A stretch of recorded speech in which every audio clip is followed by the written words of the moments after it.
What's up, everybody? Welcome back for a second day of microbits and LEDs.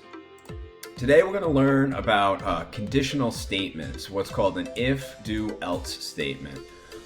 With that, we're going to be able to utilize sensors to be able to control different things. So specifically today, we're going to make our LEDs move across our pixel strip using the accelerometer built onto our microbit. So as we pitch it to the left and to the right, we're going to see our LEDs move from the left to the right. We're also going to learn about variables today.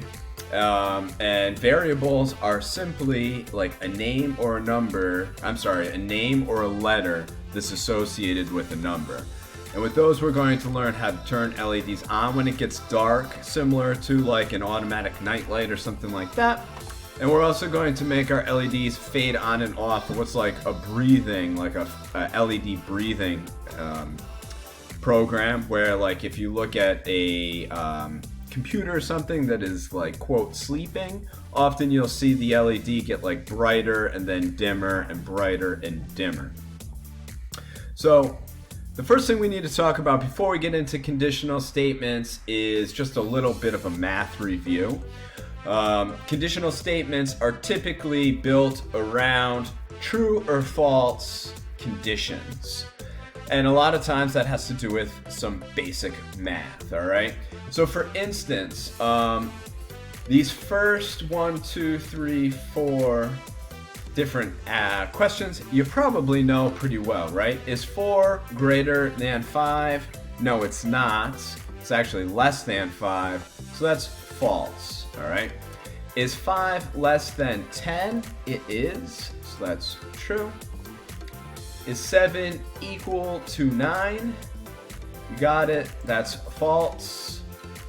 Is 2 equal to 2? And once again, you've got it, that's true. Now these next 3, maybe you're familiar with these symbols, maybe you're not. So when we look at this first one here, right, we have the less than symbol with a line underneath of it. So if we ignored the line at first and said, is 10 less than 10, that would be a false statement. However, the line is a pretty important part of this, okay? This symbol actually means, is this less than or equal to, all right? So it's combining an equal sign with a less than sign. So is 10 less than or equal to 10? It is equal, so this is true. Next question here, we have an equal to sign with a slash in it. And maybe you can put this together here. This is the opposite of equal to. It's not equal to, okay? So when we read this, it says, is 5 not equal to 4? That's also true. So we're gonna pop that up on the screen here. And then lastly, similar to the less than and equal to, we have a greater than or equal to, right? So is 8 greater than or equal to 3? In this case it is, so that is true, all right? So conditional statements, once again, are based on true or false questions. Typically they have to do with sensors, which we're going to be talking about as we go along. But simply put, typically this is what's called an if-then logic. So for example, if it's warm outside, then I will wear shorts, right? The condition is it warm out? The action is wearing shorts. Or if my phone battery is equal to or less than, or better yet, less than or equal to 15%, then it will go into power safe mode. Your phone will automatically turn itself into power safe mode once your battery gets down to a certain percentage value. So we have these if, do, else statements, all right? So we have a if and then some sort of a condition, and the condition is typically a true or a false condition. So when that condition is true, we are going to execute the do portion of the statement. When the condition is false, we're going to execute the else statement, all right? So for example, going back to the shorts, now I have what's called a variable, which we're going to talk about more, but a variable just represents a number, okay? And in this case, it is temperature, all right? So as the temperature changes outside, so does the condition of like what I'm going to do, right? So if the temperature is greater than 70 degrees, we will wear shorts, okay? Again, if this is true, we're gonna wear shorts. Else, if it's false, we're gonna wear pants. So at what temperature would we start wearing pants? The answer is actually 70 degrees because the conditional statement here says that we're only going to turn the temperature or wear shorts if it's greater than 70 degrees. So greater than 70 degrees would be like 71 degrees or maybe even like 70.1 degrees. But it wouldn't be equal to 70 degrees in this instance. All right? So, conditional statements and sensors. Programming often uses sensors, which is a form of an input, to edit the output, right? Like going back to my heater, air conditioner in my classroom, like if the temperature drops below 70 degrees, then we're gonna turn the heat on. Else, we're gonna turn the heat off. The sensor in this case is a thermostat, all right? The sensor inputs can be used in a conditional statement to control the system. So, for instance, again, going back to like an automatic nightlight, what we're going to do next, it's like, so if it's dark, so the condition is it dark? If it is, we're going to turn the lights on. Else, meaning that it's not dark out, right? So it's light. We're going to turn off the lights. Another like example of this, like if the joystick is pressed forward when you're playing a game, then move your character straight ahead. So we also, to like add a little bit more to this, could add an if-else statement in there, okay? So we can have an if-else, else. So if we have more than two conditions, that's the wrong two up there, you can use an else if. So for example, going back to that temperature, if the temperature is greater than 70 degrees, then wear shorts. Else if, so here we can set in a second condition, else if the temperature is less than 50 degrees, then wear pants and a jacket. Else is simply to wear pants, right? So when the temperature is somewhere between 50 degrees and 70 degrees, we don't necessarily need to wear a jacket, but it's not really shorts weather either, so at that point we're going to be wearing pants. So what we're going to do first here is we're going to work on getting our LEDs to move when we adjust the position of our microbit. So let's like get into that quick. Alrighty then. So we are in make code. We're going to create a new project here. We can just call this LEDs day 2 and we can create. All right. So just like yesterday, we're going to need to wire up our LEDs. All right. And similar to yesterday, we're going to connect the white wire to pin 0. We're going to connect the red wire to +3 and the black wire to ground. That's like right at the top of my worksheet to go along with this. Remember, the yellow is actually white in our examples. All right. We also need to add our NeoPixel extension for today. And just like basically all NeoPixel stuff, one of the first things we need to do is define our strip. We're going to go to NeoPixels and we're going to grab the set strip to NeoPixel at P0 with 8 LEDs. So again, we're going to talk about variables in a little bit, but strip is an example of a variable. This information is being associated with that variable. Every time we use this name, it references all of this information to be able to control it. So what we're going to do now is we are going to have our NeoPixel show some sort of a like solid color, right? It could be red or whatever we want it to be. And we are also going to set like a pixel or two to be a different color. So if we go to more, we can grab strip set pixel color at 0 to red. Now since both of these are red, we're not going to be able to see it. So I'm going to change this to be blue. And for the fun of it, I'm also going to set pixel 1 to be blue. So I'm going to have 2 blue pixels showing up over here. Now you'll notice though, that's not the case. Why is that? If you said that it's because we didn't put in the show command, you're correct about that. So we're going to grab NeoPixels, we're going to grab strip show, we're going to bring that in. Now we can see offset 0 and offset 1 are both blue. All right. So in our forever loop, you know, like at its most basic here, we could get these pieces to shift.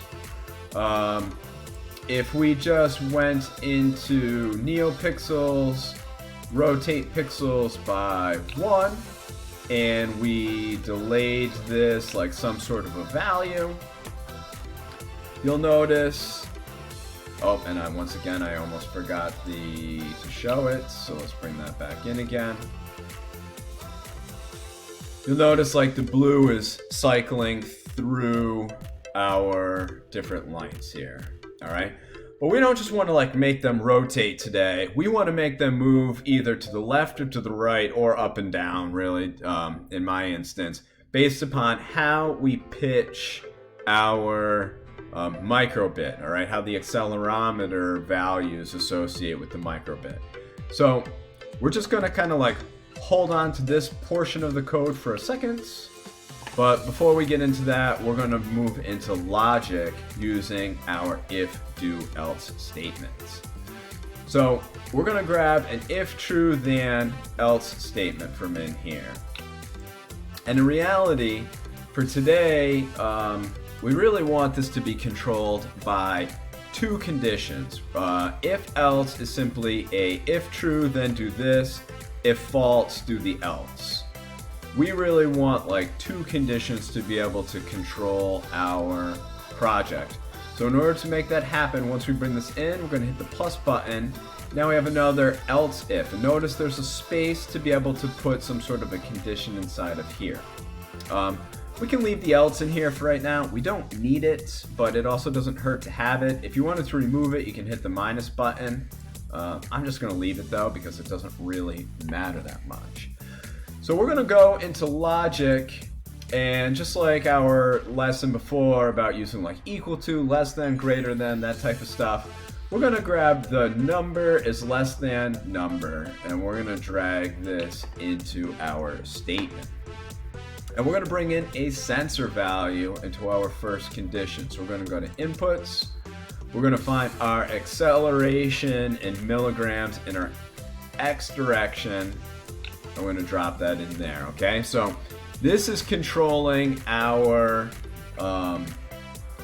accelerometer, okay? So here's our accelerometer in our x view, and as I pitch like to the right, we can see that the value is a positive 1023, and as I pitch it all the way to the like right, let's see if I can get it to pop up, it technically goes to negative 1023 as well over here. It's just having a hard time getting it to show that.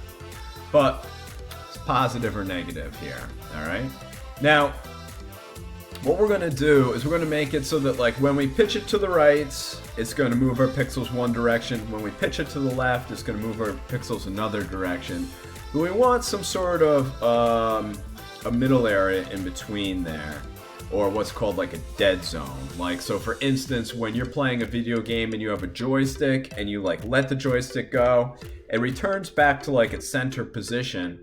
But that center position, although it should basically be a 0, sometimes it's a little bit less than, sometimes it's a little bit greater than. And some programs don't really account for that. So we can get like issues with what's called like drift within a game. We don't really want our pixels to drift so much. Like we don't want our accelerometer or our microbit to have to be like perfectly flat. So we're going to give it a little bit of a wiggle room here.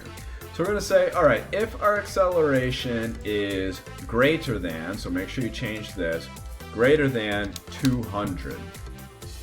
And if that's the case, Then we're going to bring this code in that we had from before. We're going to have strip, rotate pixels by 1, pause for 100 milliseconds, and then we're going to show that like update. Right, so right now you can see on my microbit that my AX is equal to like 0. But even if my AX is equal to, let's say, 183, which is not greater than 200, my blue pixels don't move. But the moment that I pitch it over above 200, so now like the value is equal to 440, my pixels are rotating down. All right, so that's cool. We're going to need to use a lot of this for the second half as well, because it doesn't really know what to do with the opposite side, right? We want to be able to control the opposite negative portion of this as well to get it to move in the opposite direction. So let's duplicate 2 fingers on the trackpad to duplicate our acceleration. So we're still going to measure our acceleration in the x-axis. But now, because we're going to be dealing with negative numbers, and the bigger a negative number gets, the smaller it is in reality, like the further away from 0 it becomes, we're going to say if acceleration is less than negative 200. So when values are equal to like negative 150, we wouldn't be in this else if, but if the value is equal to like negative 201, then we are within this else if. And again, we're gonna like duplicate these 3 bits of code, or we can go grab them again. But now we're gonna shift our pixels in the opposite direction. So instead of shifting them by 1, we're gonna shift them by negative 1, all right? So now, once again, when our system is like right in the middle, our pixels don't move. But when I pitch it to the right, the pixels, in my case, move down. And when I pitch it to the left, the blue pixels move up. All right. So we are using a sensor as our input to adjust our output, which is happening on the LEDs, right? Again, inputs are ways that we communicate or like interact with the machine. So by adjusting your microbit to the left and the right, you're interacting with the system, and then the output is like what it does with that. So when my accelerometer numbers are positive and above 200, it goes down. When my acceleration numbers are negative and below negative 200, it goes up. All right. So I'd like you to pause the video here and try that out yourself.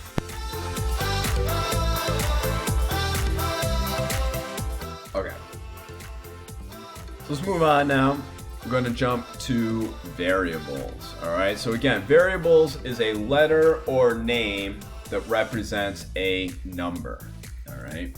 So here we have a really basic math equation. X plus 2 is equal to 4. Now, hopefully all of you are like jumping up and down saying, well, obviously X is equal to 2 because 2 plus 2 is equal to 4.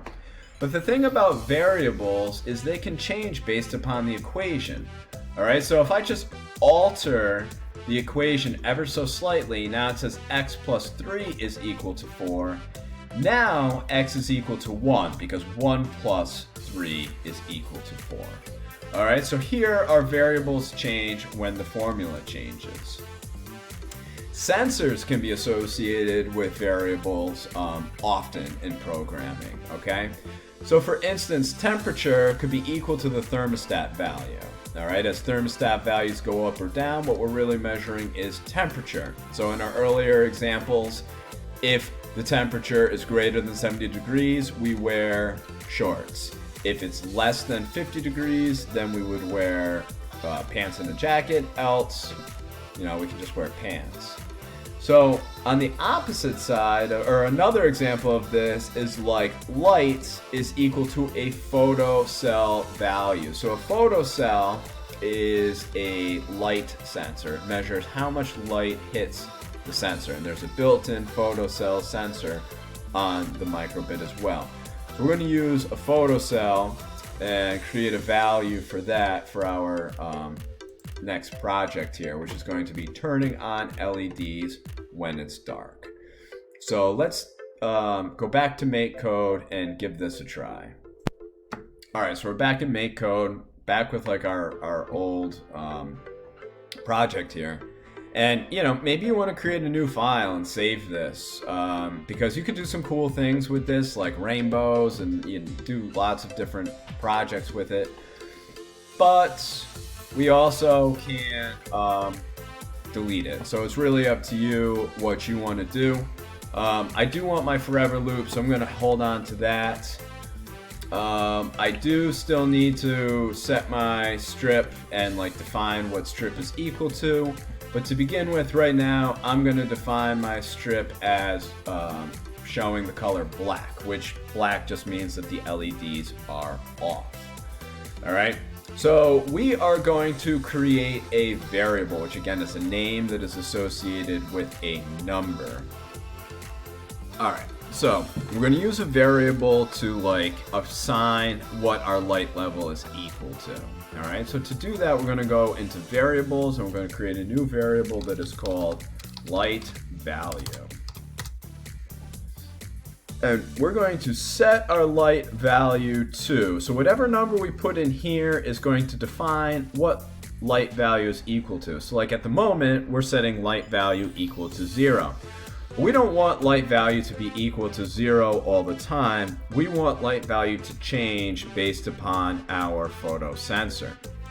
So if we go to input, we're going to scroll down and find light level. All right, and again, that's like referencing what's called a photo cell based upon the brightness and the darkness. And over here in my simulator, you can see that my light level when it's dark, like completely dark, it's equal to 0. When it's completely bright, it's equal to 255. And when it's like in between, it's going to be equal to 127, if I can make it land there. So again, we're going to use an if-else statement here. So we're going to grab some logic and grab the if-else. And we are going to say, well, first we're going to need a blank is less than blank, or like a 0 is less than 0.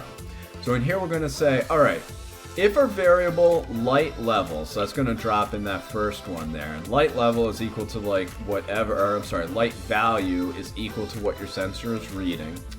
If your light value is less than 100, remember 0 is completely dark. So this is when it's getting dark, like as it's getting dark, not completely dark, but like dark-ish. Then we're going to like turn on our neopixels, and you know, we could set them to a specific color or whatever else.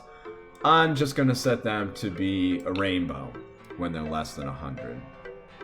All right, so now when we come through here and we shift the value to less than 100, the LEDs turn on. But you can also see that like I can shift them above 100 at this point and it doesn't like turn them off. And that's because I haven't defined rather anything that goes into the else box, which is the false statement. So false of this is like when it's greater than or equal to 100, we're going to try and do something in here. So for that portion here, we're going to go back to strip show color black, which again is just turning them off. And that's going to go into our else bin. All right. So now when our light value is below 100, the lights turn on. When the light level still below 100, so still on, but once we get above 100, the lights turn off. All right, and this is the same way that like night lights that turn on at night work. They're waiting for their photocell to reach a certain level. Once they reach that level, the night light turns on. The next morning when the sun comes back out again and it gets bright, the night light turns itself off. All right. So when you take your hand and you kind of like cover up your microbit to shade it, you're going to notice that your lights turn on. And when you pull your hand away, you're going to notice that your lights turn off. So let's pause here to give that a try. All right, great. So now that we've gotten our light levels to be able to control our LEDs on and off, we're going to use variables in a different way. So variables can be associated with sensors like we just talked about, and often are. But variables also can just be used to like modify things throughout the code. So we can use a variable to change a setting over time.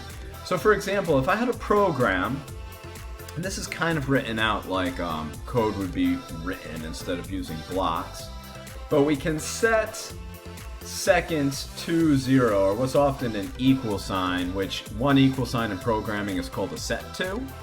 So set seconds to 0. So that's what we begin with. Then we go into a repeat 100 times, change seconds by 1, wait 1 second. All right, so we're going to go through this 100 different times, and at the end we're going to display how many seconds have been passed, how much seconds has changed. So what do you think seconds is equal to at the start of the program? If you said that seconds is equal to 0, you're right, because like at the start we set it to 0. But then, because we change it as we go through the code, every time we go through we change it by 1, what second's going to be equal to at the end of the program? At the end of the program, seconds is going to be equal to 100. So here we're going to make the LEDs fade from off to full brightness, just using basically time. Now the thing about full brightness or like brightness controls is they don't really work on the simulator. So you're not going to be able to see this work on my screen. You're just going to have to do it on your actual microbit and like test it there. All right. So let's jump back over to here. Again, we are going to need to get rid of like a lot of this stuff, but we're still going to maintain that we have our strip up here, and I'm going to get rid of this in here as well. Okay, so we're going to create a new variable. This variable is going to be called LED value, which is basically like the brightness value. All right, and at the very beginning of this code, we're going to set LED equal to 0.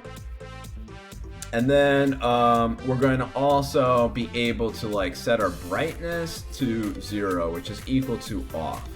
So in NeoPixels under more, we can say strip set brightness to 255, but instead of 255, that would be fully on. And instead of 0, which would be fully off, we are going to set it to our LED value, which is equal to 0 right now. So it's fully off. So again, nothing's really happening over here at this point. So in our forever loop, we're going to grab a count control loop, and we're going to change this from 4 to 256, because we go up from 0 to 255, which is 256 different options, and then we go from 255 back to 0 again. Again, 256 options. So here we're going to make our LEDs brighter. In order to do that, under variables, we are going to change the LED value by 1. So every time we go in here, we're going to add 1 to LED value. So the first time in, 0 plus 1 is 1. The next time in, 1 plus 1 is 2. The next time is 3, 4, so on and so forth. Then we're going to go into NeoPixel, and we are going to go to more, and we are going to say strip set brightness again. But this time we are going to, instead of saying 255 just like above here, we are going to duplicate, and we're going to bring in our LED value. Now we need to be able to show this. Okay, so you know, we could do this with rainbow again. We could do this with some sort of a color. I'm just going to grab a color this time, but you could grab the rainbow command as well if you wanted to. So strip show color, and we are going to pause this because it's going to go like way too fast. You can kind of see how things are turning on and off quickly there. We're going to pause this like 20 milliseconds, which is pretty fast, but we're going to go on and off. And again, you can't see anything happening over here. But That's because if you even look in the microbit parameters, you'll notice the brightness is not supported in the simulator. You're going to need to try it on the microbit itself. Okay, so you can't use your simulator for this at all. Download it, put it on the microbit, run it that way. So once we've set this up, we're going to duplicate this whole repeat, and it's going to go directly underneath, right? So we have a repeat 256 times, another repeat 256 times. This time though, we're going to make, so the first repeat makes it brighter, right? We went up by one value every time we went through. We go through this repeat every 20 milliseconds, and we do that 256 times. Here we're going to go the opposite way. So now light value is equal to 255 by the time this is done. Now we're going to subtract 1 from it, or we're going to change it by a -1, which is going to remove 1 every single time. And strip set brightness LED value is going to get dimmer. We're going to show the color red again, but it's going to get dimmer. And then we're going to pause 200 milliseconds. Once you've gone through that 256 times, LED value is going to be equal to 1 again. Once it's equal to, or 0 rather, it's going to be equal to 0. Then we're going to go back to the top of the forever loop. We're going to start counting back up to 255, and then from 255 back to 0, and then from 0 back to 255, and so on and so forth. And that is going to make our LEDs pulse in a nice smooth fade from being completely off to fading brighter, brighter, brighter, brighter to being completely on, and then from being completely on to fading dimmer, dimmer, dimmer to completely off. So I'd like you to pause the video now to give this a try. Alright folks, that is the end of the lesson. Make sure to like and subscribe for me, please. We're trying to build the channel as we go here, so push that subscribe button for me. And I'll catch you guys soon, alright? Bye-bye.